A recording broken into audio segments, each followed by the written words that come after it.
ثبت عن النبي صلى الله عليه وسلم أنه قال: ما أمرت بتشييد المساجد. قال ابن عباس رضي الله عنهما معلقا على هذا: لتزخرفنها كما زخرفت اليهود والنصارى. رواه أبو داود وصححه الألباني. النبي صلى الله عليه وسلم قال: ما أمرت بتشييد المساجد. والتشييد هنا يا إخوة ليس البناء، وإنما التشييد هو الصبغ يسمى تشييدا. فالنبي صلى الله عليه وسلم يقول: ما أمرت بصبغ المساجد بالأحمر والأصفر والأخضر وغير ذلك، وإنما أمرت ببنائها وعمارتها. قال ابن عباس رضي الله عنهما مخاطبا المسلمين: لا تزخرفن المساجد. ما هو فقط الصبغ، لا، الزخرفة كما زخرفت اليهود والنصارى. وقال عمر رضي الله عنه عندما جدد هذا المسجد، جدد بناء مسجد النبي صلى الله عليه وسلم، قال للبناء: أكن الناس من المطر والقر ولا تحمر ولا تصفر. رواه البخاري في الصحيح.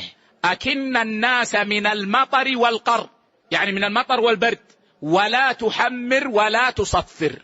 ولا شك أن الزخرفة بالذهب والفضة أعلى من هذا الأمر. فالذي يظهر والله أعلم هو المنع من زخرفة المساجد، ولا سيما في القبلة، وهذا المعروف عند السلف. حتى أن عمر بن عبد العزيز لما كتب ابنه بسم الله الرحمن الرحيم في قبلة المسجد ضربه. وكان الإمام مالك يكره أن تكتب الآيات في قبلة المسجد، ولأن هذا يشغل المصلين عن صلاتهم. وكم إنسان يقف في أول المسجد ويشتغل بقراءة الآيات، الحروف هذه المعمولة بشكل يعني قد أحيانا تصعب قراءتها، ومن أول الصلاة إلى آخرها ويحاول أن يحل الكلمة. فهذا الأظهر والله أعلم. وأما الكعبة فلا يقاس غيرها عليها، لا يقاس غيرها عليها.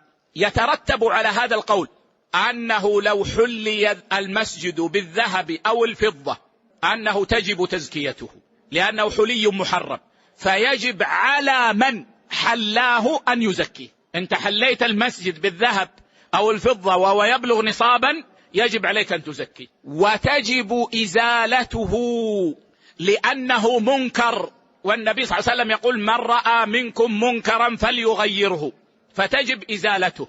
ويحت إذا كان يبقى بعد حته، يعني لو جئنا وحتيناه يبقى ذهبا وتبقى له قيمة فإنا نحته. أما إذا كان ذلك يذهب قيمته فيترك، لأن لو أزلناه لا تكون له قيمة، إلا إذا كان في قبلة المسجد فإنه يزال حتى لا يشغل المصلين. هذا ما يترتب على هذا القول. نعم.